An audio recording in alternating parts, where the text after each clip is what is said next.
from Ho Chi Minh City. So if you've got any questions today about my life in Vietnam or travel or whatever it may be in Vietnam, within reason, let me know. And drop some questions in the chat if you have any. Yeah, it's absolutely baking here at the moment. About 15 minutes ago, before I came live, we had a little bit of a downpour, a pretty rare drop of rain. We haven't had rain for at least, well, almost 10 days here in Saigon, or this part of Saigon, even though we're supposed to be in the middle of the rainy season. I think we've had about 8 days where we've had a little bit of rain. So I notice in travel groups that people are asking about the weather a lot. They're wondering whether they should worry about the weather. Well, you shouldn't really be worried too much about getting wet at the moment. It's pretty crazy. I think we've had about half the average rainfall in July. So, you know, less than 200 mils of rain. So if you're coming to Ho Chi Minh City this week or the next, there's a fairly good chance that you're gonna stay dry, which is pretty good. Having said that, there's a big dark cloud coming overhead here, so I'm all prepared. I've got an umbrella, actually. I've got an umbrella just in case. There you go. I just try to be all prepared. I hope you can hear me on the mic, okay? Let me know, just give me a thumbs up or an ear or something like that. Because it's so bright, I can't really see the screen very well, so I'm just gonna have to ramble on for a little bit until the sun falls behind some clouds. Weather-wise in Saigon, been beautiful actually. Breezy, we've had beautiful evenings, great sleeping weather. I'm a big fan of sleeping, great for afternoon naps, great for little tours around town and stuff like that, and great for my videos that I've been doing, especially in the morning. I don't know if you saw my recent one or not, but it was absolutely sensational. The mornings are beautiful, especially around 6 o'clock in the morning at the moment, 5:30, 6 o'clock in the morning. So yeah, that's about it at the moment, weather-wise. So very unusual year, very unusual. So I think there might be two things that are happening. One is that our rainy season's going to come quite late this year, and we may get a bucket load in the next couple of months. So what are we? We're August already. So August, September, October, generally November, the rainy season will trail off. So one prediction might be that we'll get a really big dump of rain in the next couple of months or so. The other thing is, maybe we won't. Maybe the climate has changed significantly enough that this is the new normal. Who would know? I have no idea. The only thing is, the thing that I do know is that I've mentioned it before, just up, where is it? Just up there, I've got my rain gauge. So don't come and sabotage it if you know where I live, but I've got my rain gauge there, and I check that religiously whenever we have rain, and I haven't checked it for about, I don't know, a week. So there you go. Let me check out the chat. Hopefully you can hear me okay, otherwise I'll be a little bit stupid here talking. Great sound, okay, that's cool. Can we swap weather? Sorry, I can't really see your names. Oh, here we go. The cloud's coming over. I don't know if it's a rain cloud or not, but here we go. Here we go. All right. Apologies for the finger pointing as well, because the chat is right near the camera lens. Okay. Who we got here? Is it Dang? Yum. Yum. I'm listening to you on an excellent Sunday. Thanks, Yum. Yum, is that Daryl?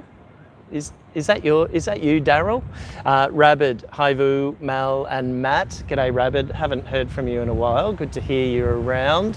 Let us know what you've been up to and whether you've been to anywhere, been on any trips or anything. Vu, how are you, Vu? Haven't heard from you for a while too. Good to hear from you. You must be coming up to a bit of a holiday soon back here in Vietnam, hey? Let us know how your plans are going. Rabbit, I know where to be.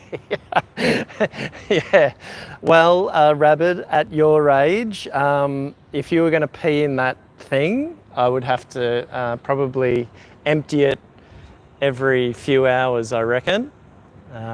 Yum, you're mentioning me. No worries, Yum.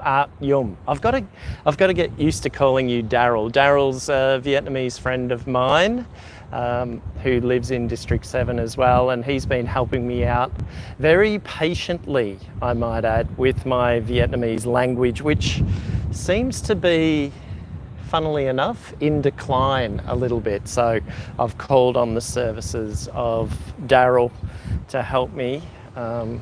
Daryl speaks English, French, Thai, I don't know why I said Italian, Thai, what else? A little bit of Lao as well. So he puts me to shame in the language front, foreign language speaking front. Now, if you've got any questions about anything related to Vietnam, if you're new here, make sure you fire away. Just be nice, be kind. I'm trying to grow a friendly and happy community. So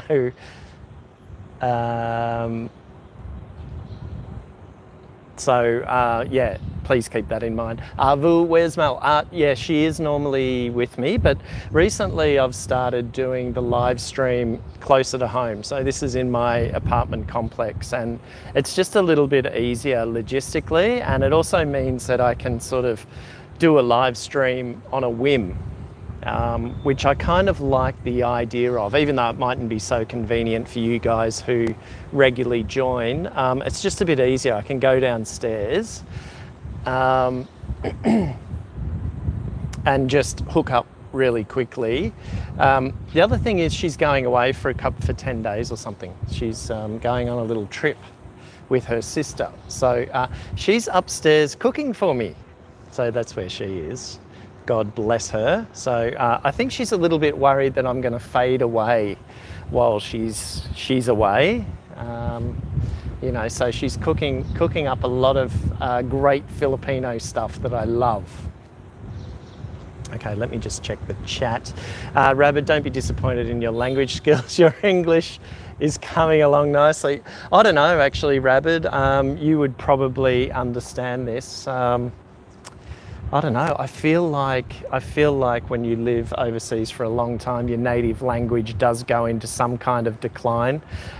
It's either that or age. It's probably a bit of both, I reckon.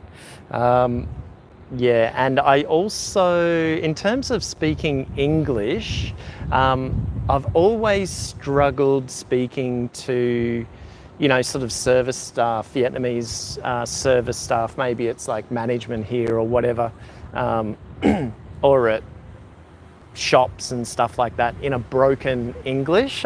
It's just a really hard thing to do. It's like a Vietlish that you can use. Melanie's an expert at it. She comes from the Philippines, and you know, basically English is their official language, or it's at least a national language, but she's very good at converting into this sort of Vietlish dialect, and I can't handle it. I can't do it. I can't sort of bring myself to doing it. So maybe I should. Maybe I'll be understood better if I do that. Who else is here? Sorry, bear with me. Yeah, it's not ideal. I probably should bring my laptop down, but then things will just get too complicated.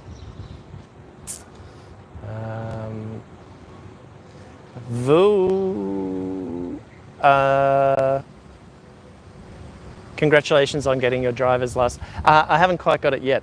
I got my Aussie one in the mail about 10 days ago. And then I spent last Monday, I think it was Monday morning, I spent last Monday morning submitting all my paperwork and just making sure that was all okay. And they told me that I needed to wait 2 weeks. So I've got at least another week to go until I'm definitely going to get it. But another week to go before they say that I'm right to go legally on the roads, which is cool. An interesting little change in that. I don't know if any of you are thinking about doing it. It might be good for people.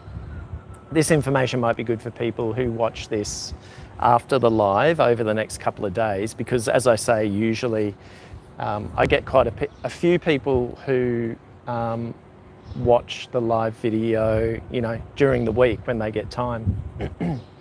But one thing is, what happens is once you've submitted everything and you get your photo taken, this is at the licensing place, they'll give you a piece of paper and it's like a receipt and it's got your information on it and stuff like that. And it's got a website link, which I haven't accessed yet. I haven't bothered to access it yet. They'll give you a website link and that's where you can check when your license is valid or whether it's valid or not. So that's quite a nice little development. So as I said, I haven't checked the website yet, so I don't know, typically Vietnamese websites are not that user friendly and not that, what's the word that I'm thinking of? I can't think of the word, but I haven't checked that out yet. So that's a nice development though, and it's good in theory. The second thing is that they told me I won't actually get my physical plastic driver's license. Don't expect it for another 3 months. Yeah, so that was a bit of a shock when they told, and the police officer at the desk, he had a bit of a wry smile on his face when he told me, and he said, yeah, just don't expect to get your license then before the next 3 months are up. So I said to him naturally, I said, so what happens if I get pulled over in the next 3 months, by the police? And he said, well, you need to carry some kind of ID to prove your identity, of course, and your TRC and your license, your passport. And so what they'll do is then check up on their system online to verify that it's you and that you've actually got your license. So little bit of an inconvenience, because I don't like to carry my passport and TRC around, of course, naturally. Probably the two most important documents for someone living overseas. So I guess probably I could probably take some photocopies of it, so I don't have to carry the originals around with me everywhere, especially in the rainy season as well. So yeah, I would rather, don't quote me on this, I would probably rather cop a fine for not having the original document rather than lose my original passport and TRC, because they're time consuming and a pest to get and expensive, especially passports. The Australian passport now is like one of the most expensive passports in the world. So yeah, I don't want to have to go down that track again. What else about my license as well? There was one other thing. Oh, the other thing is too, I'm back relying on Vietnam Post again, because I had to submit my old license and then they will send my plastic license to me when it's available. So yeah, who knows when that's going to turn up. The other little tricky problem I've got coming up next year is that my TRC expires early in the year, so I'm going to have to go through the whole process again, unfortunately, except for getting my Australian license. It's valid for another 5 years, so I don't have to worry about that. That was the main hold up this time. So yeah, fun and games, isn't it? Let me check here. Sorry, it's really hard for me to see at the moment. I can't see the chat. Let me see. Hang on. Here we go. Let me just... bear with me.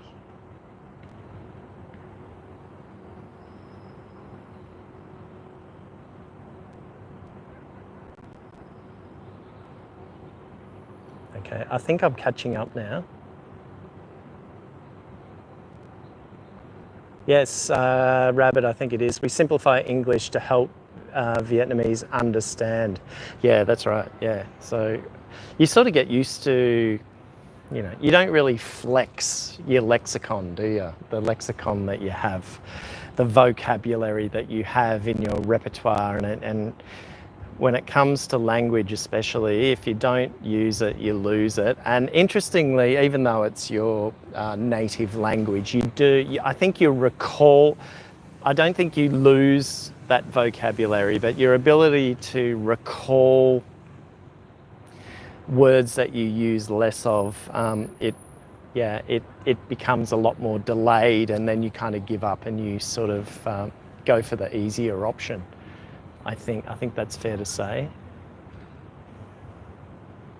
I can see that Bee's here. Hey Bees, how you going? Good to see that you're here. Sorry guys for the look here on the camera. I'm kind of pushing on the lens of the camera here, but I put up the poll on YouTube today as to what time to start this live stream, and a couple of people said 3 o'clock. I think for the next ones, if I'm going to do them here, I think for the next ones we might have to do them from 4 o'clock, so it's just not as hot. I'm probably gonna get some sweaty patches pretty soon. It's that hot, but I'm prepared. I've got the bottle of water, and I've got an umbrella here. That would look kind of a bit weird though, wouldn't it? If I stood here in the sun with an umbrella.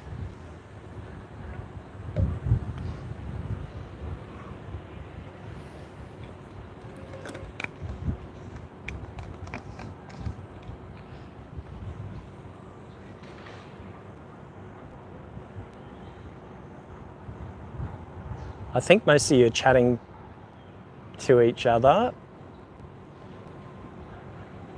It looks like Daryl's making himself well known.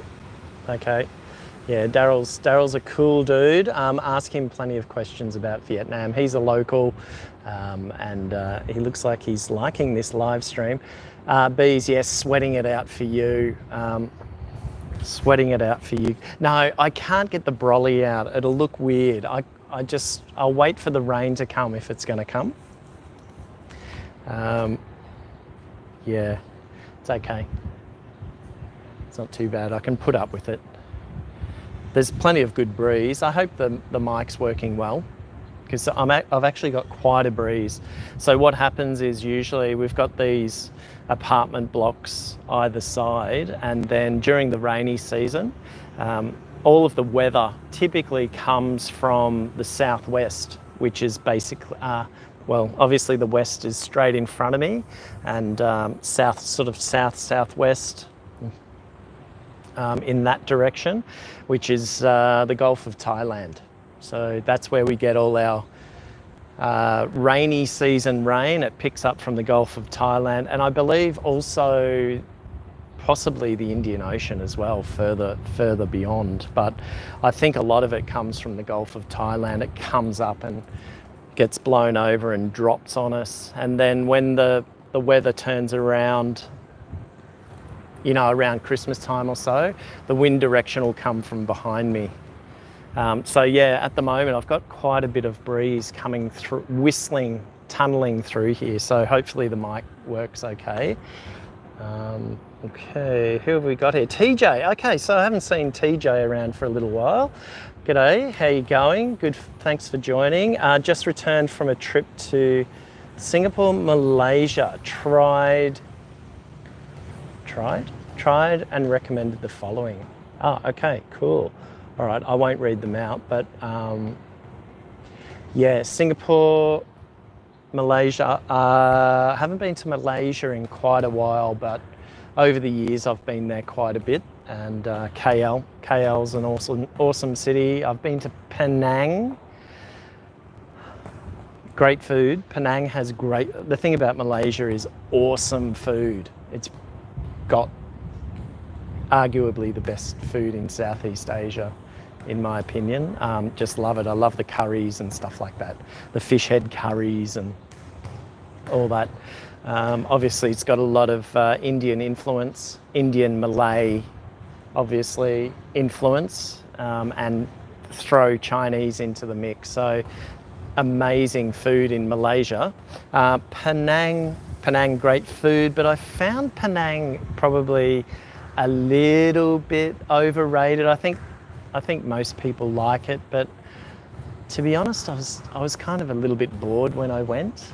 I might like it now. I haven't been for about 10 years. And Malacca's beautiful as well. But KL, love it. Love that place. Very interesting. Lots to do, great food to eat, interesting city. Singapore's great for a couple of days. Bit hard on the wallet though. Great food again as well. I was in Singapore last year around October. I was fortunate enough. Here's a good little side gig. I was like a co-MC for the regional craft beer conference, basically the biggest craft beer conference in Asia. And so for the second year in a row, they asked me to go over there and co-MC it, and great, loved it, had a really good time. I think it was 3 nights in Singapore, and obviously enough beer for me, but the hawker centres, I tried to get to whenever I had some free time, I tried to get to the hawker centres there, which are just sensational. It's great that you can go to Singapore, which is a very expensive city, but they've still got the hawker centres there, and you can have a good feed for, a few bucks, which is great. Okay, I might have to get the brolly out soon. Okay, what else have we got?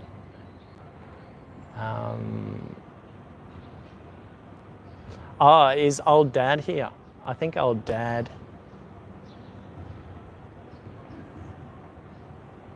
Now, let me just go back a little bit. Sorry about that, bear with me, guys.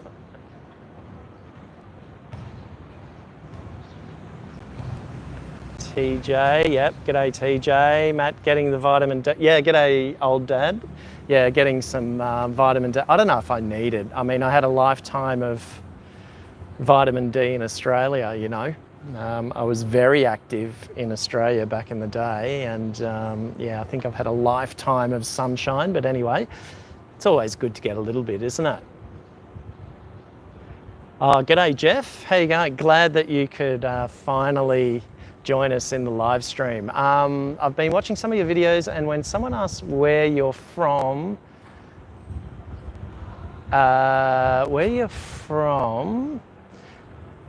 you respond with Australia, and you also say something else. Not too sure. I don't know. Elaborate a little bit for me, Jeff. It might be that I grew up in Northern Victoria, but then I lived for a long time in Brisbane. So maybe that's it. I lived in Japan as well. I lived in Tokyo for 3 years, late 90s, early 2000s. I lived in Japan for 3 years. But maybe it's got something to do with that. Because the town that I grew up in, when I was living there, it only had 3,000 people. So I tend to sort of say Shepparton, for example. Shepparton's the big regional city in Victoria, near where I'm from, and people tend to know that better. And I grew up in a town, here comes the rain, I might have to get that brolly out. I grew up in a small town in between Shepparton and the border on the Murray River, the border of Victoria and New South Wales. So maybe that's it. Anyway, let me know what you meant. KL is big and interesting. Yes, Singapore is expensive. Yeah, KL's super interesting. I hope they've fixed up their footpaths though. I remember walking around KL and there's just like massive, you know, the sort of manholes that you have in order for the workers to get down into the sewer system or the subway system or whatever. And I came across a number of those with the covers off, and it was just very lucky that I was looking down when I was walking around. Otherwise I would have fallen through a few of them, I think. But yeah, very interesting city, great food, as I said, good nightlife too. Not that I'm that interested in that now, but you know, 10 to 15 years ago, whenever I went there, there was always a visit to a few bars and pubs and stuff like that, and a very different scene from Ho Chi Minh City. I don't know what it's like now. Wouldn't mind going back to check it out, but I've got a couple of friends who I met in Vietnam who are from Malaysia, and so they were able to show me around, which was good back in the day, but I haven't been there for a while. Let me see. Yeah, hawker centres are great. I'm not melting yet, but I'm probably going to have a red face at some point. I haven't put on any sunscreen, but I'm Aussie, I'm tough. I've got that leathery Aussie skin, that weather-beaten Aussie skin, so I should be okay. Yeah, and I'm Gen X as well, so that makes a difference, I reckon. All right, Matt, you have some Vietnamese-speaking friends say, who is it? Matt, you have, Daryl. Matt, you have some Vietnamese-speaking friends say, it's very impressive. Well, Vu, he's in the chat.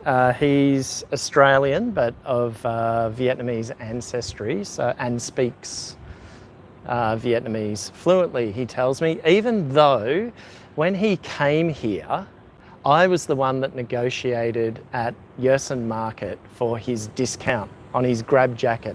Ask him about his grab jacket that I got the discount for him for. He was a little bit shy, so I had to lead the way on that one, and I got the deal done. Isn't that right, Vu?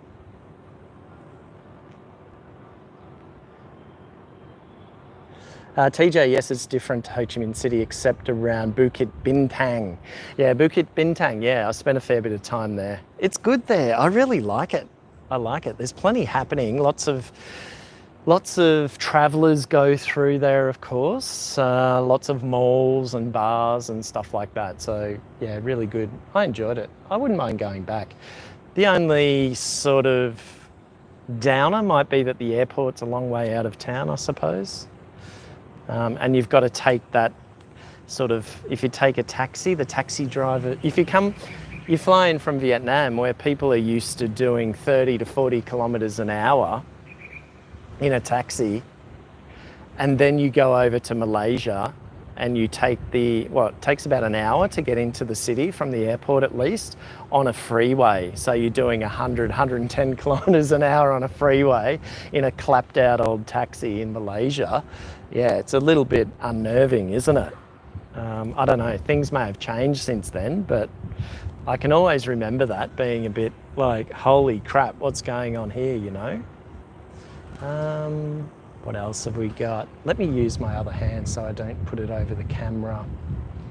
Vu, I don't barter. Oh, dude. So you're going to tell me next that you don't even tip. Is that it? You know, come on, get with the program.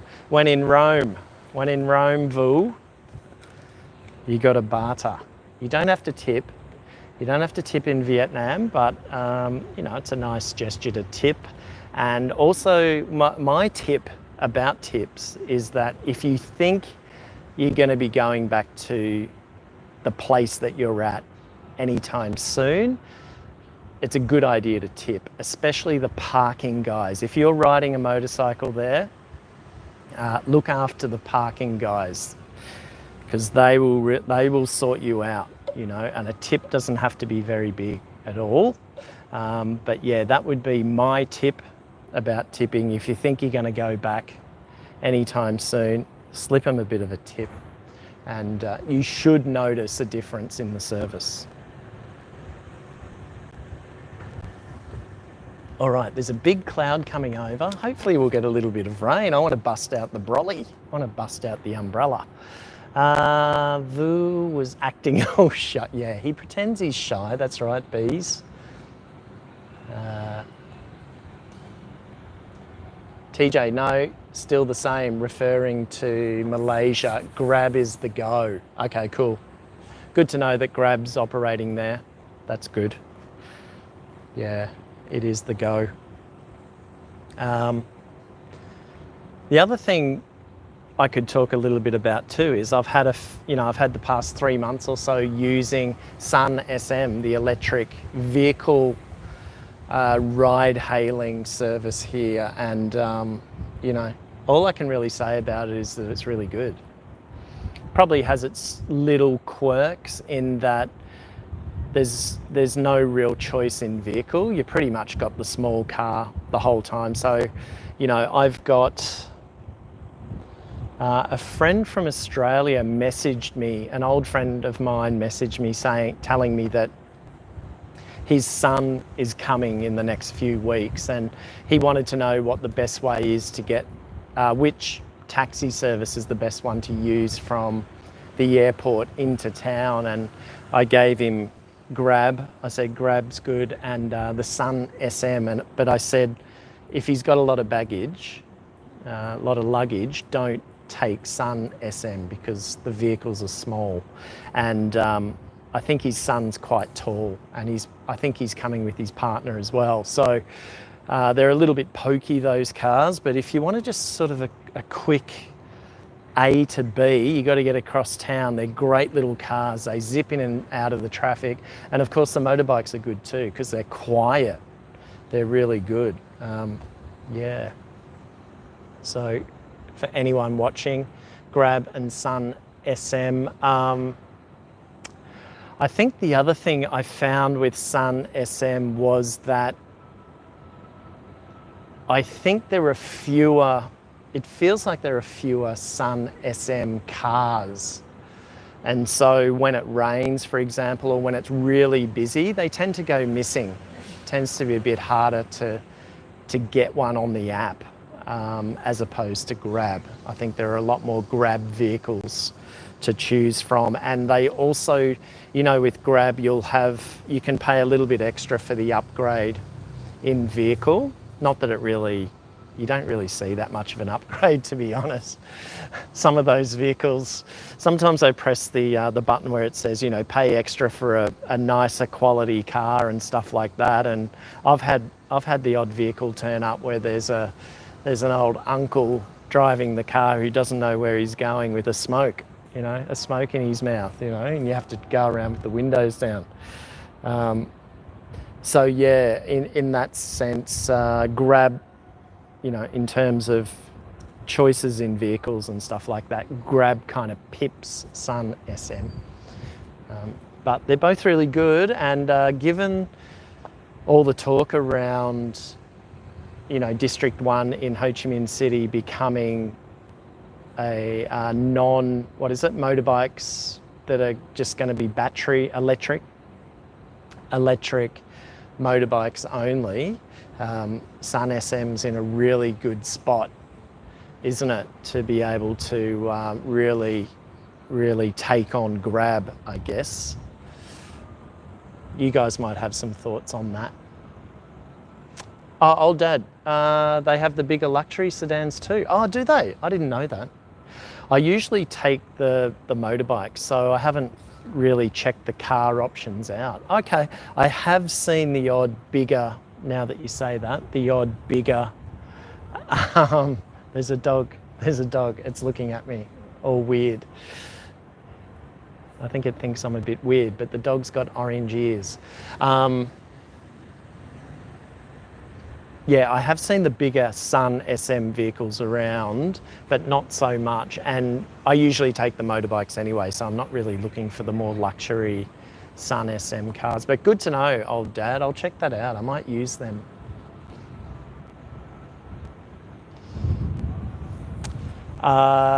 Okay, let me see. So besides family, what do you miss about Australia? I miss pastries. Vietnam has really good pastries and bread, but Australia's pastries are next level. So for me, it's probably mostly about food. I love meat pies and I love sausage rolls and I love pasties and all that sort of stuff. Blue skies, blue clear skies, birds. The ones with wings. I miss those a lot. Actually, that was a bit of an issue for me when I first came to Vietnam. I couldn't get over how few birds there were in the sky. And if I turn the camera around now, you wouldn't see any birds. There used to be a flock of birds living in one of these apartment blocks here, in the aircon unit here. But it looks like they got rid of them. In the mornings, you'll see little sparrows or something like that, but that's about the extent of it. So pastries, breads, all the different kinds of breads I miss. The ocean. Australia's got the best beaches and oceans around, much better than Vietnam. And wildlife. So yeah, that would be the main things, I think. And going to the football, probably.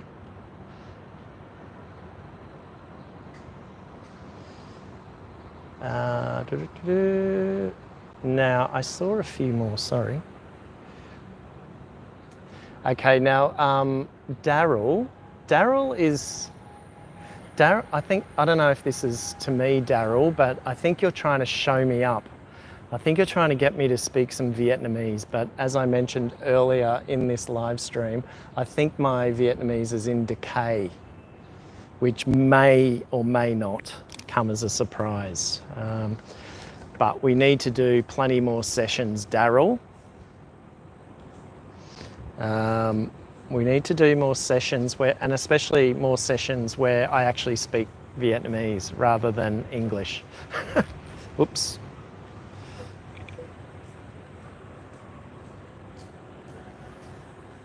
So I'm just pumping the water into me.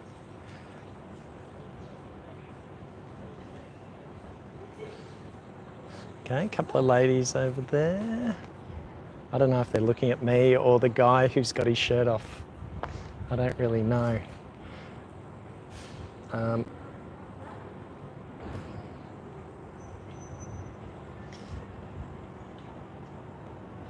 Now,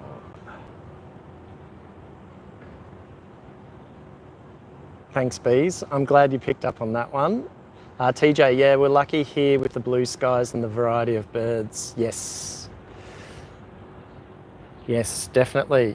Yeah, I miss that. I mean, as I've mentioned before, I grew up in rural Australia, so I grew up around a lot of animals, kangaroos, koalas, used to go camping all the time, all that sort of stuff, and then that all came to an end living here. But hopefully I'll get a bit more of a taste of it on my Mekong trip, which is coming up soon. I was going to go ahead with it while Mel was away because I didn't really want to be hanging around here while she was away. But as it turns out, with the delay in my license, even though I'm not going to take my motorbike on this trip, with the delay of my motorcycle license, I just thought, you know, why rush it?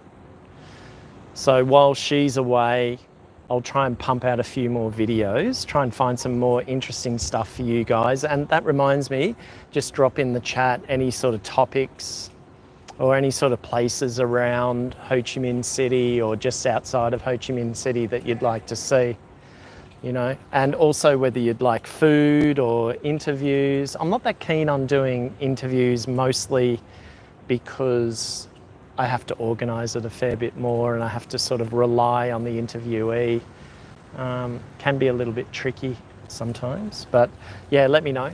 Let me know what you're interested in. Can you see the rain? Can you see the droplets of rain coming? Should I get the umbrella out? Then there's an issue of lightning, isn't there? I haven't heard any thunder yet.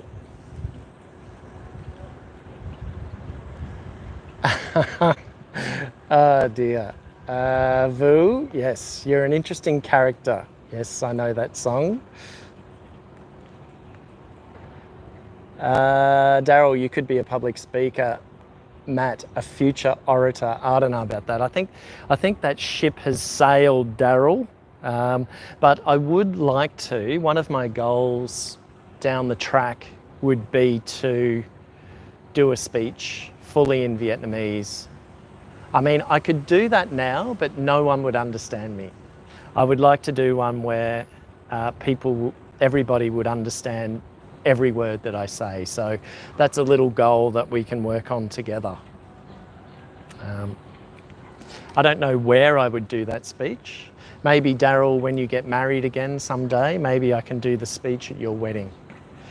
You know, that would be pretty impressive, wouldn't it? Don't kill me for saying that either. About the wedding, about the marriage. Anyway, inside joke between me and Daryl.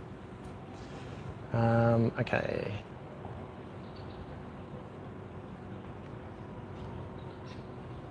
Hang on.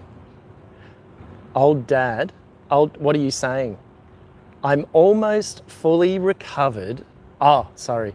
I thought you were saying you're almost fully recovered from your pickleball session. I thought you'd gone ahead and done a session behind my back and done a bit of training. So you guys watching, most of you guys have seen old dad, Qua, on my channel. We've been on each other's channels before, and we've been trying to get on the pickleball court. So I think he's got this obsession. He wants to get me on the pickleball court, and I think he thinks he's going to beat me, you know, which is a funny thing, isn't it? You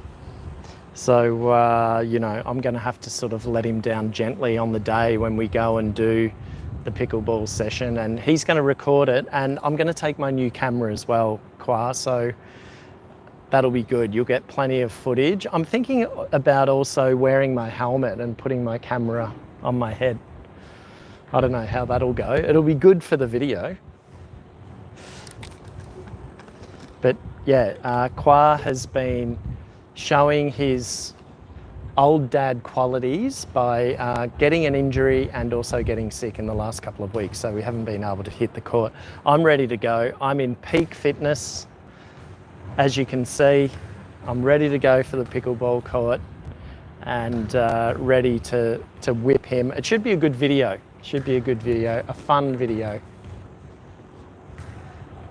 I'll just take it easy on you, Qua, okay? I'm talking crap now. Where are we? The rain here sucks. Okay. I thought you were taking your bike on your trip. Oh, okay. Yeah. Well, originally,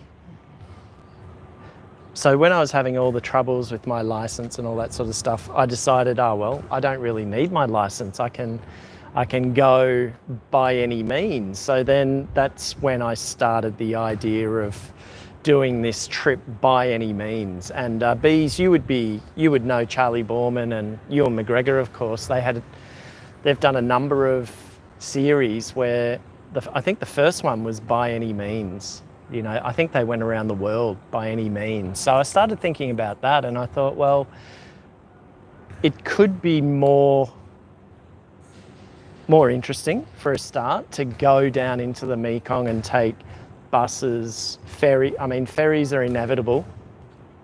You know, there's something like 5,000 kilometers of waterways in the Mekong Delta. So once you get sort of deeper into the Delta, there are ferry crossings every, 20 kilometres or so, 30 kilometres or so. You're constantly getting on and off ferries. So I thought, well, why not take a bus down, use a bus, go by ferry, of course, hitchhike. I might even hitchhike, or there might be a farmer who will pick me up. I'm going to do a lot of walking. I've decided that I want to do stretches of walking. As you know, I've been doing quite a lot of walking vlogs. This is a different proposition, of course, though. You know, we're talking about a 200-kilometre trip from Saigon. I want to get to Bac Lieu, which is, as the crow flies, directly south of Ho Chi Minh City, 200 kilometres. So the plan is to go by any means, and if I've got my licence as well, which I will, I'll be able to take detours on the rent a motorbike when I get to larger cities like Tra Ving Soc Trang. I think I'll be able to rent motorbikes down there for the day and just do sort of little day trips around the area. I know there's a place, during my research for this, I discovered a place sort of halfway between Tra Ving and Soc Trang, and all of these places are on the east coast of the delta, the eastern side. 60 kilometres from Tra Ving, and about, I don't know how to explain this, sort of halfway between Tra Ving and Soc Trang, you can turn west. And about 60 kilometres down the road, there are 5 canals that converge. And it's like an intersection, and it's known as sort of the five-way intersection. And they have floating markets there. So not touristy at all. It's not like the Kanta ones or the Gai Bear floating markets. These are just very local, working, floating markets. And they're not there for tourist reasons at all, because they're quite hard to get to. So the plan is to probably rent a motorbike in one of those towns. I just don't know which one yet, Tra Ving or Soc Trang, and then maybe do an overnight trip west to this little township, which is built on the water, so on the canal banks. So if you can imagine like a street intersection where five streets come together. That's what this place is, and there's floating markets. I don't know what else is there. There's probably temples there. I hope there's accommodation there. I haven't really looked it up, but yeah, so that's sort of the plan. So yeah, I hope to do a lot of walking as well, because over the years, I've done everything on motorbikes. Now, even though that sounds like you're sort of getting closer interactions with the local people, you tend to, whiz by on these trips. You might be doing 40, 50, 60, 80 kilometres an hour, and you whiz by these places and you don't actually see them. You miss a turn off, or you miss something that's interesting. So I'm hoping that by walking certain legs of it, I'll meet people and see things that I'm not accustomed to seeing, or do things or whatever. So yeah, we'll see what pans out.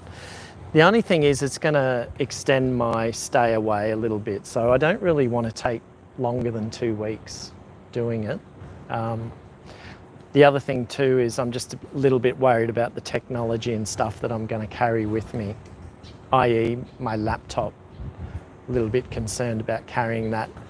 I don't want it to get damaged or wet, but I feel like I really need to take it because I want to upload regularly while I'm down there. So yeah, that's the plan. Let me know what you think. I'm rambling on a little bit.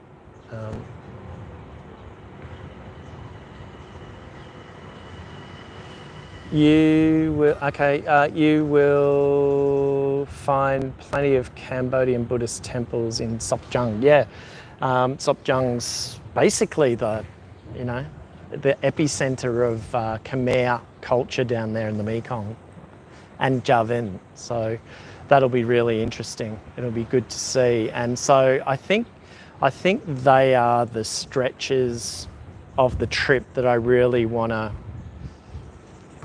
walk more of. Especially this time of year, even though I'm taking a risk going at this time of year because of the rainy season, I'm going to get saturated multiple times. But I expect that the landscapes should be, you know, sort of in full bloom. You know, judging by the gardens around here at the moment. Mel and I walked to the local market this morning, and we hadn't walked for a little while to that market, and just the lushness of the area has been unbelievable, just with that little bit of rain that we've had. So yeah, that sort of stretch there, I know I've got these romantic notions of what it's going to be like, you know, down in the Mekong, walking through the rice fields and everybody stopping to say hello and whatever, and great food and all that sort of stuff. But I think I've been here long enough now to know that the Mekong is a pretty tough place to travel in. It's a pretty hardcore place. So, but having said that, you're never too far from places to eat and friendly people. There's people, you know, 20 million people or something live down in the Mekong. So you're never far from somebody really who can help you out. And over the years, I've found them to be very helpful whenever I've got stuck or lost or anything like that. So yeah, looking forward to that. But there's a little bit of, what's the word? Not hesitance, but here I go trying to remember these English words again. A little bit of, might be sort of just a little bit of, not concern, I don't know. I've never done anything like this before. So I've never gone on extended walks. I've done one trek once, years and years ago, you know, 25 years ago in Thailand, up in Chiang Mai. I did a 3-night trek, you know, that I was very poorly prepared for, even though I was fit. I was fit at that time. So my fitness got me through that, but it was hard work. It was really, really hard work. So I'm just a little bit concerned about that, I suppose, and how I'll pull up every day. I mean, my fitness levels are good for walking at the moment, and I've been training 3 days a week, walking the stairs. Our apartment block is about 20 floors high. So, you know, 3 days a week, I've been doing that up the emergency stairs, or the fire stairs. So, you know, up and down is about 320 steps or something. And I've been doing 5 sets of those, you know, so I really like it because I don't have to go far. I don't have to share the stairwell with anyone because no one likes walking stairs. And it gets your heart rate up on the way up. It builds strength in your legs, and then of course it uses different muscles on the way down. You can recover a little bit and then back up again. So I've seen some good gains in my fitness for walking doing that. So I think I'm going to be okay in that regard. It's just going to be in terms of how I handle, you know, little setbacks and stuff like that. That might be a little bit of an issue where if I get stuck somewhere, or usually if I get stuck on a main highway and there's dangerous traffic situations, that's when I haven't panicked before, but I've got really serious and like, okay, I've got to make sure I get off this highway as soon as possible. That would be one concern. The other one is recovery. So the next day. So if I do let's say I do a 20-kilometre walk, I really don't know how I'm going to pull up the next day, and then perhaps do another 20-kilometre walk. So that could make for some good viewing for you guys. Who knows, I may just crack the shits and not even pull the camera out, you know. But I've got to make sure I have that in my head that when the chips are down and times are tough, pull out the camera, turn it on, you know, and document that side of it. No matter how I feel, you know. Oh, it's getting hot now, although we've got a little bit, not too much more time, and it should drop below the trees there. Okay, let me just have a look at the chat. Oh, Mel's here.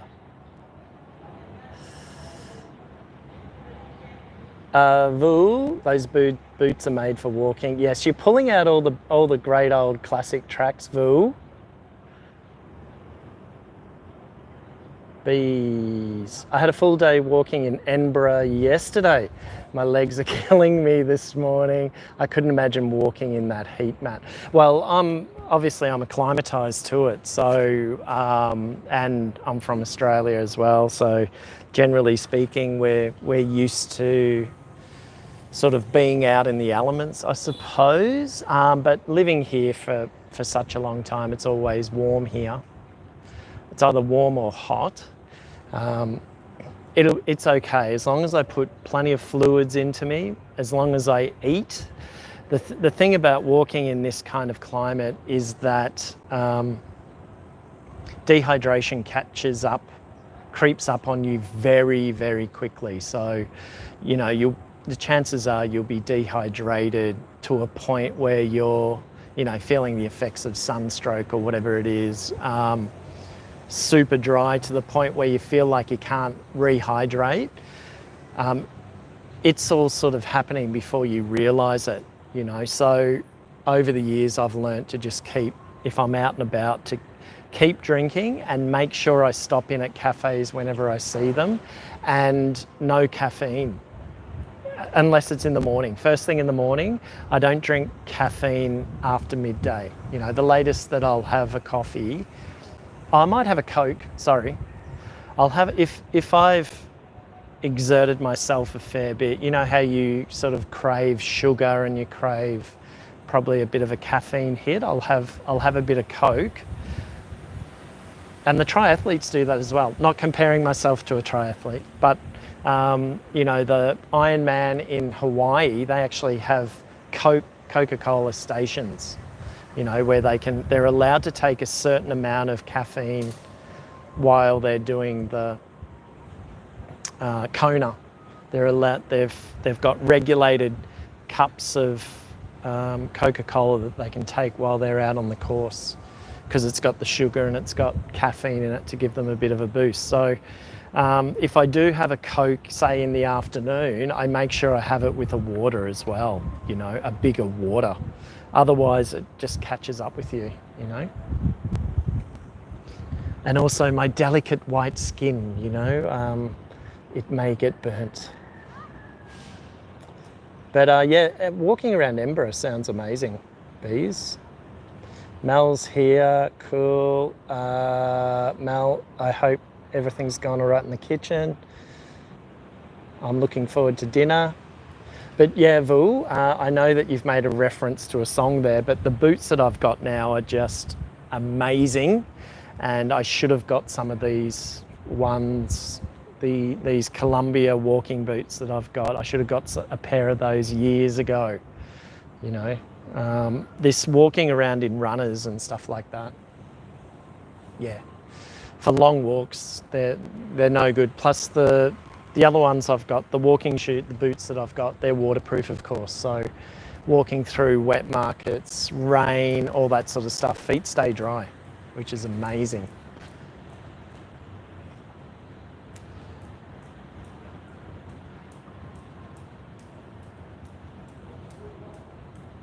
Oh yeah, that's a good tip, Jeff. Have a cha tak. Yeah, I like the cha tak. Yep, very good, very good. The calamansi with the tea. Yep, yeah, it's a good one. Even though tea still has caffeine in it, doesn't it? Tends to dry me out a bit. Tea's a little bit of it's a diuretic, isn't it? So it tends to Yeah, get the water out of you. Probably the yuatak might be better, the coconut and calamansi. For people like you, bees, who don't have access to tropical fruits, the Mekong is full, obviously, of tropical fruits and coconuts. You can buy a coconut down there for like 2,000 dong or something like that, you know, 2,000 to 5,000 dong. And then they can also put the flesh in it as well. And then what Jeff's talking about, it's called here it's called tak, but it's, in the Philippines, they call it calamansi. And it's like I know you guys are yelling at me right now because you're going, it's this. It's a kumquat. It's like a kumquat. I don't know if they're identical. I don't know if they're exactly the same, but they're like a cross between a mini orange and maybe a lime or something like that, or a mandarin, you know, but they're about that big, super juicy, sweet but a little bit tart, sensational little things, and you just drop them into the mix as well. So the other hydrating drink that you can get here that Mel swears by, I'm not that keen on it because it kind of tastes like spinach, and this one's called rau ma. So rau is vegetable, and okay, Daryl, you're going to kill me with this, with the ma bit.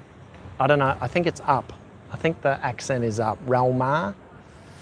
Could be down, I don't know. But apparently the English word for it is pennywort. Now, I don't even know what pennywort is in English, but or what it actually is. But Mel, my wife, she swears by it. She swears that it hydrates her. So I'll probably get a few of those into me when I go down there. But tastes like you're drinking, you know, pure spinach.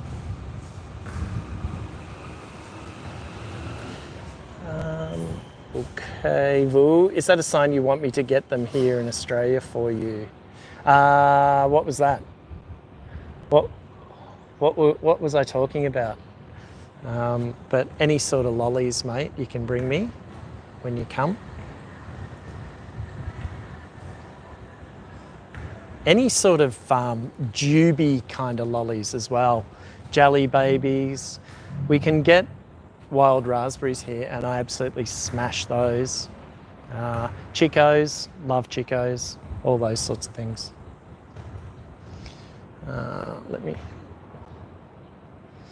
Okay, we've been going for an hour already, and I've just been babbling on. Sorry about that if it's annoying, but Rabid, I'm finding that 10 bottles of Saigon Red have a diuretic effect.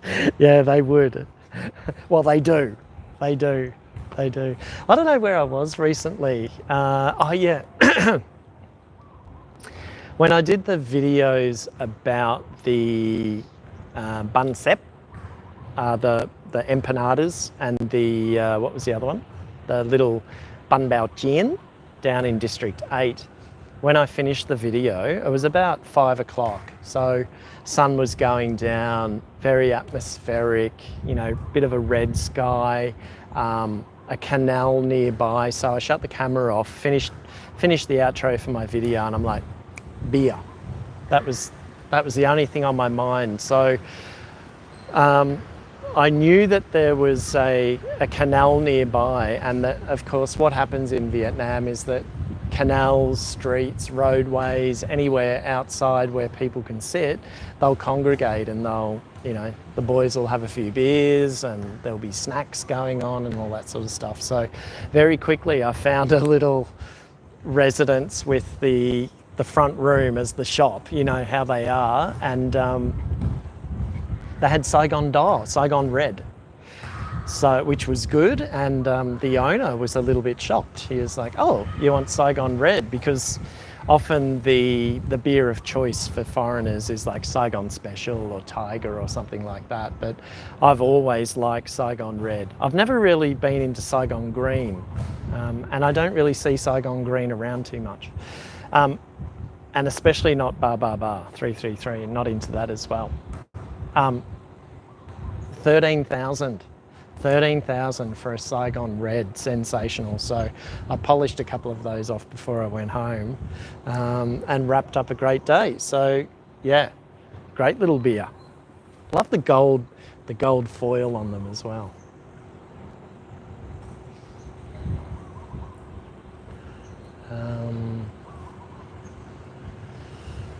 Vu, you should make a fruit eating video.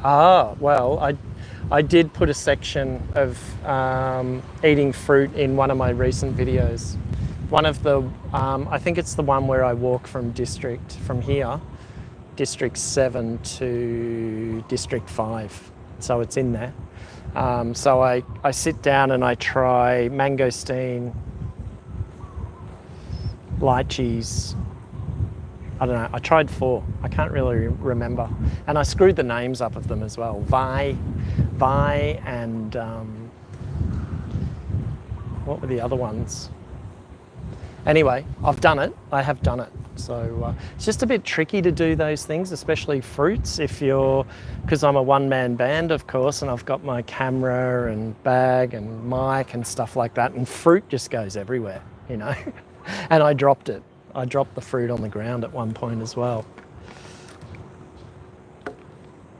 Oh, that's better.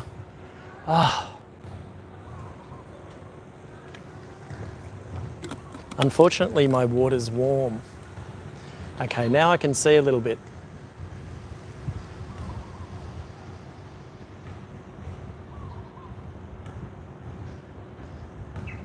Oh, thanks, Vu. It's Ma and it goes up. Yeah. Okay, thanks. Where are you off to, Mal? I've finished the bit. Oh yeah, Mal and I had a couple of beers at home. Only a couple though, didn't we? Yeah, a couple of Coronas. Coronas are just easy to drink in this weather.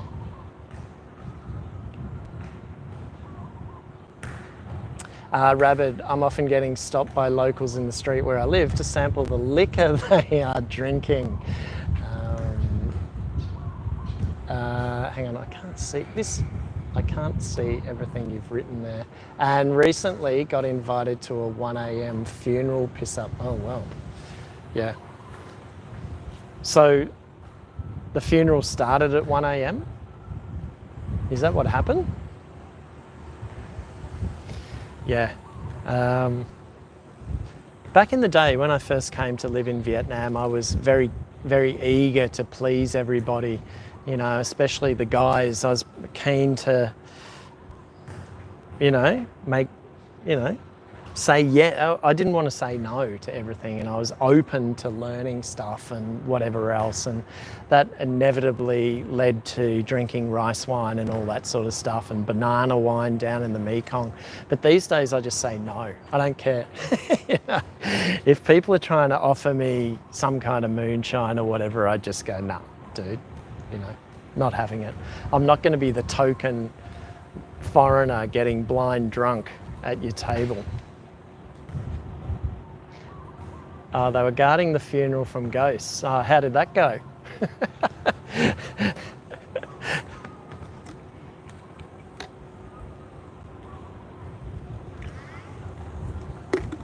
Okay, the kids are coming out now. The kids have had their naps, their afternoon naps, and they're getting on their motorbike, their bicycles now.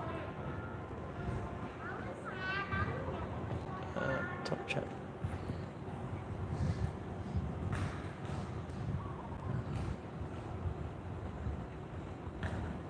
Sorry, I've kind of lost the chat here. So here we go, live chat. Okay, cool. All right. So I might hang around for another, what time is it? Another 20 minutes, I suppose. That'll take us up to an hour and a half. And then I'm going to go and suss out what Mel's cooked me for dinner.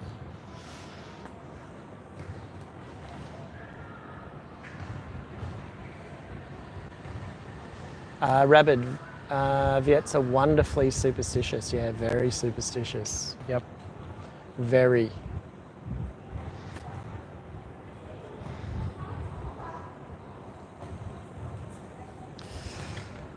And it's also an opportunity to drink a few beers as well, by the looks of it. without getting a hard time from the missus.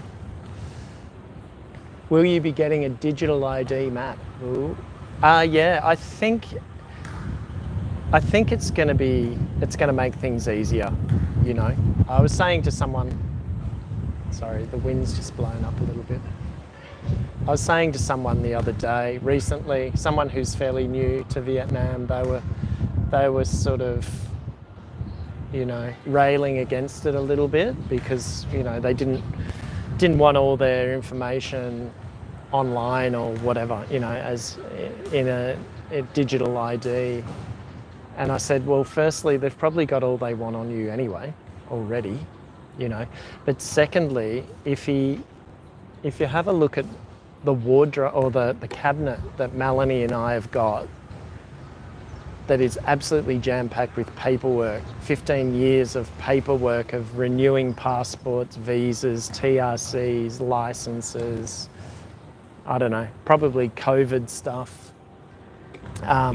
The idea of a digital ID for me, where it's sort of a one-stop shop, it sounds pretty good to me. So, as you probably know, Vu, we recently had all our addresses changed. You know, the districts have been abolished, and we go by ward names now. So we've already, Mel may tell you in the chat anyway, but we've already been to the police station to get a document to verify our new address so that when we go to immigration, we can hand that over.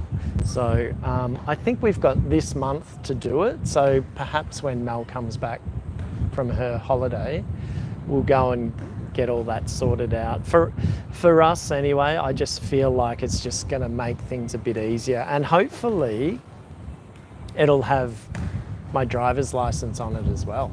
That's what I assume it'll have on it. So I haven't really looked into it too much, but I think it'll just make things easier.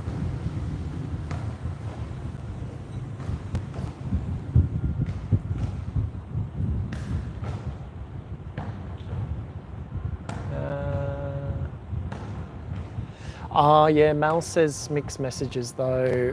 Our HR said it's only for business owners, not employees.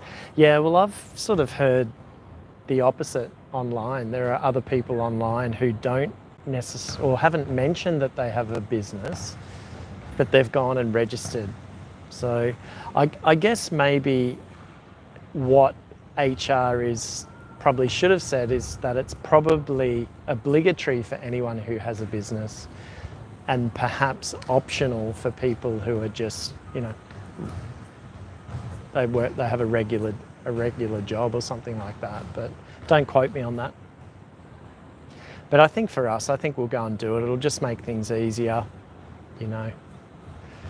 At this stage, I don't really care about government departments having all of my details at this point in time. You know, I think they would have a fair dossier on me already anyway, so I don't, you know. They would just have to look at all my license renewals over the years.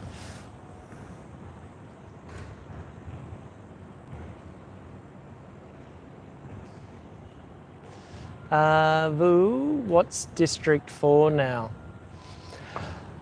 Good question. I would imagine that one of the wards is Gan Hoi.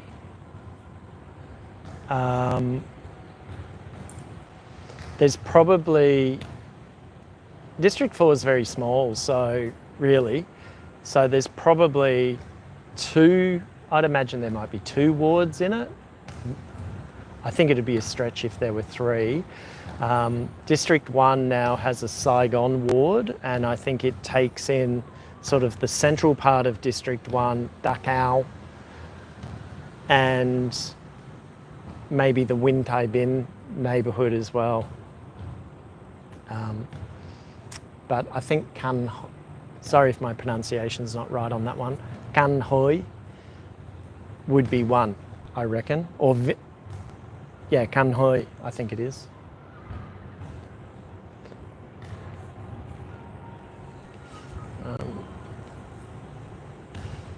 Rabbit, this is the best guide I've seen about the new Saigon. Is there a link? Are you sharing a link or a document or something. I can't see it, but honestly, I don't actually think it really matters too much now.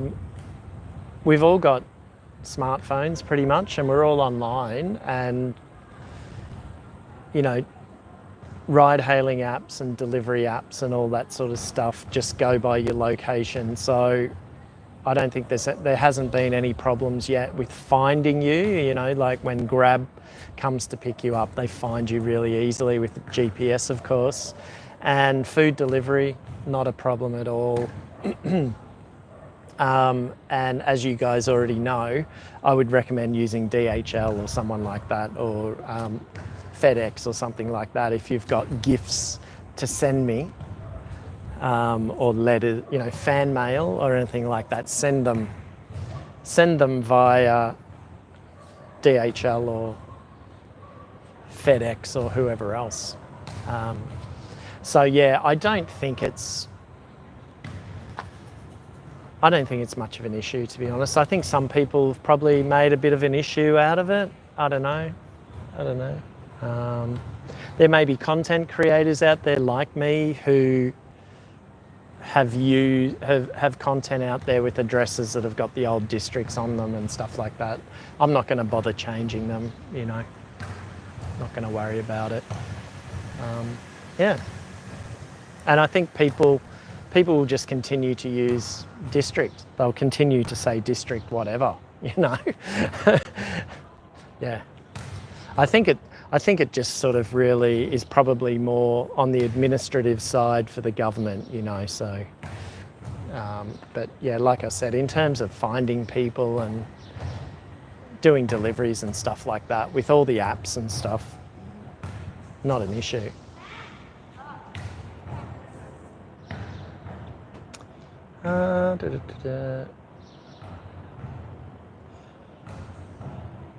Jeff, is there only one line on the new metro train? Yeah, there is. Yeah, there's only one from Bentan Market or Bentan Station out to... Mal and I took it. It's out to... Is it Soi Tien? I think it is. There's a university out there and there's a water park out there. So it's probably, I don't know, I'm just guessing, it might be about 10 stops, 15 stops maybe. Not overly interesting, but you can really see how beneficial it's going to be once they get other lines in. I was talking to a fella the other day who lives in District 2, out that area, and he said he just uses the subway, the metro, every day, or whenever he has to go into District 1. So the people who live out there, so people who live in Tal Dien and the old sort of District 2 and stuff like that, I imagine they're loving it if they need to go into District 1, especially on a night out, you know. It can take, on a Friday or Saturday night, it can take a fair bit of time to get in from District 2, depending on where you are, District 2 to District 1, and also you eliminate that chance of getting into an accident as well, you know. So, and it's cheap, it's really cheap, so I think it's really good.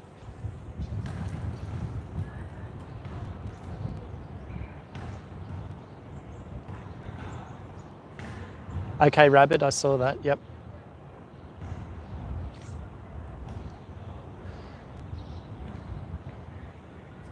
Mel, I think it'll take another 3 years for things to officially change. Signs, websites. Yeah, well, Google hasn't changed maps yet either, changed anything on Google Maps, so, you know.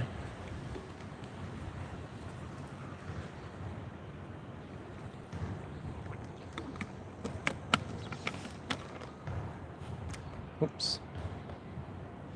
So, we're just about getting under the trees there now. That's my view.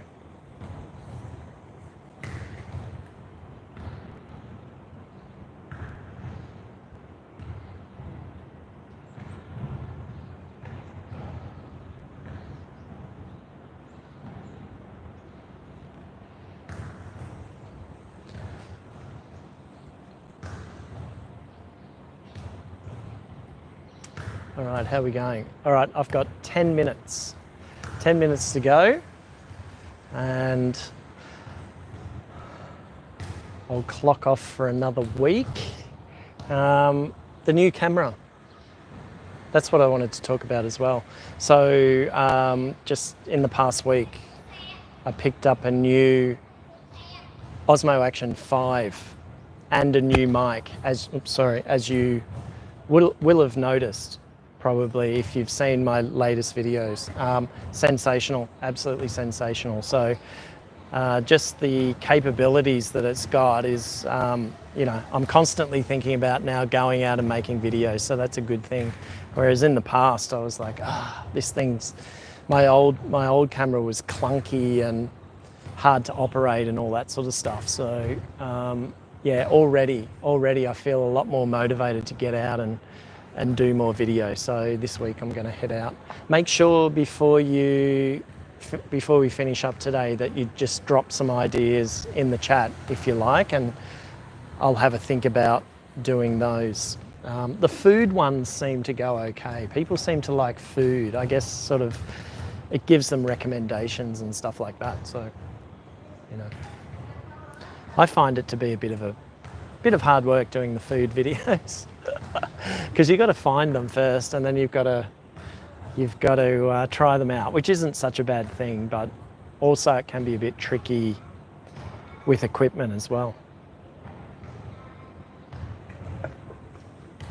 I plan to do some nighttime stuff as well because this new camera has it's called something like super night mode as well. So I've used it a little bit in the evenings and it's sensational. So that'll mean that I'll be able to get to night markets and stuff like that and show you guys what they're like. And you know, like the market that I went to the other day was in the morning, and so it's like, you know, chalk and cheese, that market, you know, morning compared to the evening, totally different places. So this week I plan to hit that market in the evening and do a video there and feature a number of the food or a number of the dishes that you can get there. Matt, any other night activities? Oh, well, maybe when you're away, Mel, I might do a Pasteur Street not strip club, the Pasteur Street strip of bars maybe. Although I might get into trouble. I don't think they like cameras along there. But yeah, for now, I think I'll just stick to the night markets. Oops. Look. More cooking show. I don't know. I'm not a chef. I'm not a cook. Yeah, I don't know. I think that's a little bit of a reason why I'm a bit more reluctant to do the food videos, but they are popular. They do well, you know, so I don't want it to become solely a food channel, you know. So I think I'll try and just feature things like I've been featuring lately that are a little bit unusual or haven't been covered before, you know. And things that sort of bring benefit to viewers, you know, they can go and try them out and find them.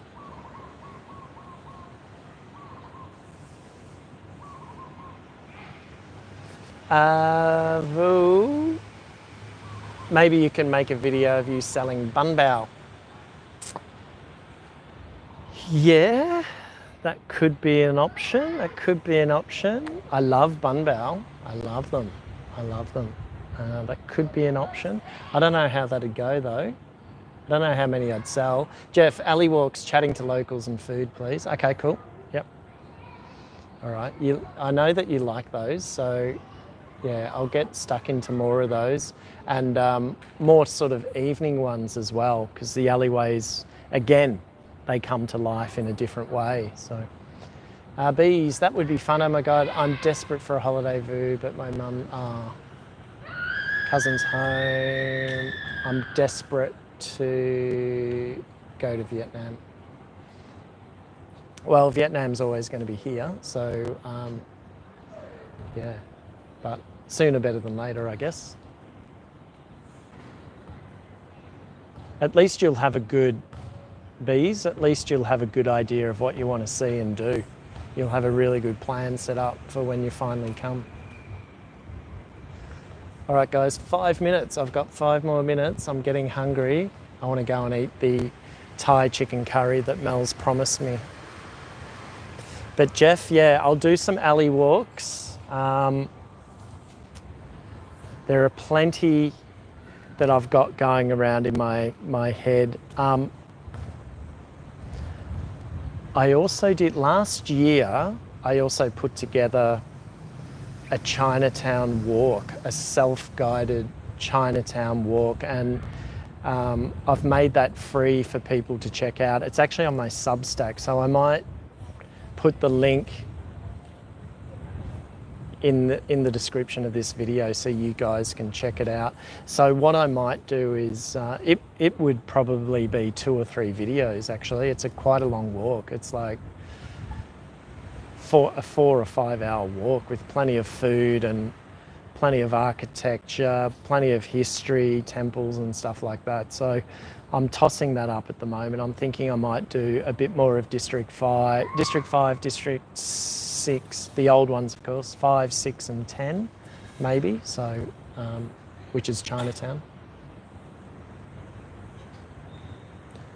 Right,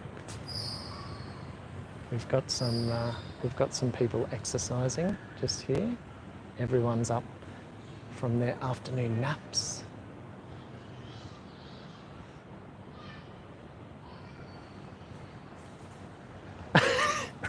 Rabid, I like it. We don't even know whether Vu can ride a motorbike, Rabid. We have no idea. I mean, he looks the part, doesn't he?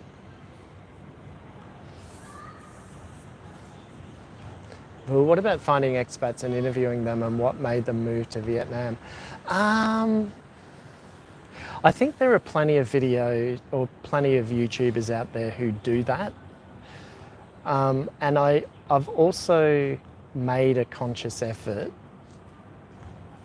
or I am making a conscious effort to have Vietnamese only on my channel, or anyone with Vietnamese heritage, because I think they can teach me at the same time. I don't really want my videos to turn into that sort of echo chamber kind of content, you know.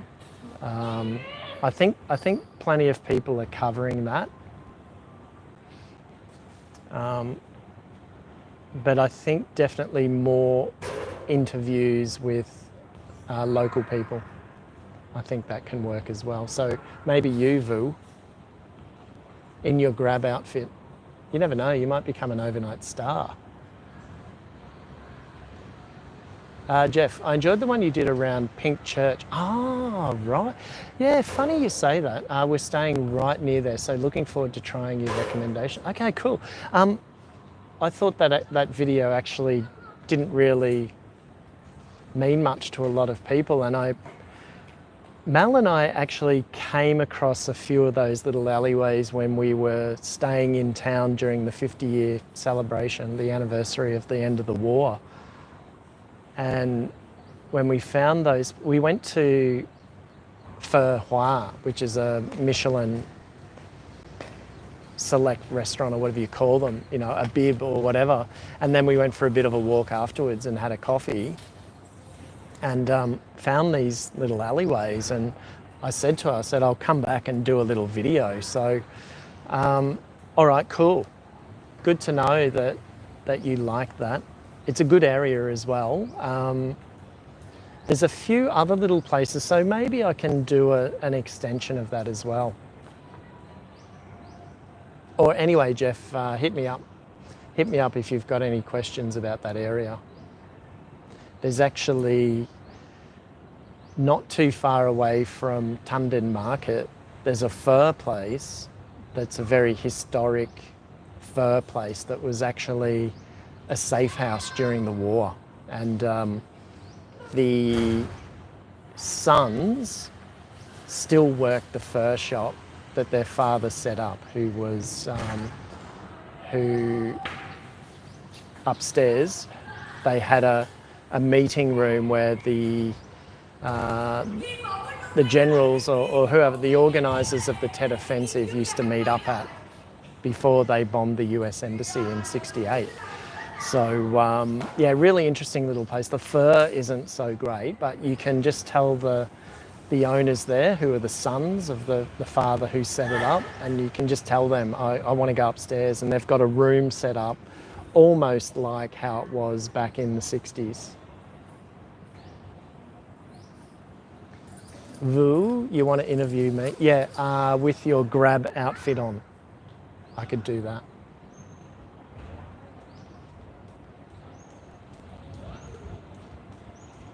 Long story short, I'm a Swiftie. That doesn't surprise me, Vu.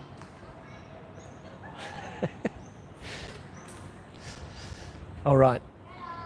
Okay, so I better get going. There's people out here exercising and the kids are starting to come out. So I better wrap this up here. So thanks for joining me, guys. My voice is going as well. I hope you can hear me okay. But thanks for the suggestions from the guys who dropped them in the comments. If you think of any more, drop them in there. I'll probably do another live next week, I think. Just to, I guess, update you on what's happening and whatever else. I quite like the live video format because I can chat to you guys as well. Do a video and chat to you guys. So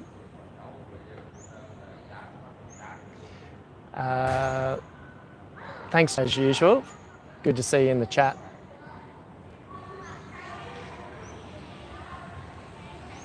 And Rabbit, Matt doesn't want us to see him exercising with us. Yeah. And also, I don't really want to be caught hanging around where there's lots of little kids as well. You know, I've moved into that age group where it's kind of a bit weird. So yeah, time to get the hell out of here, I think.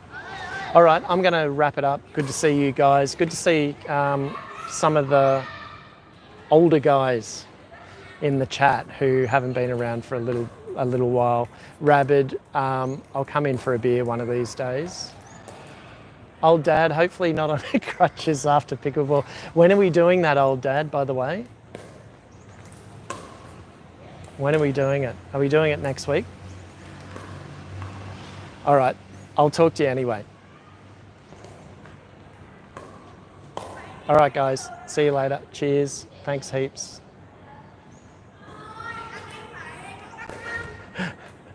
Thank you, Mvu. See you guys.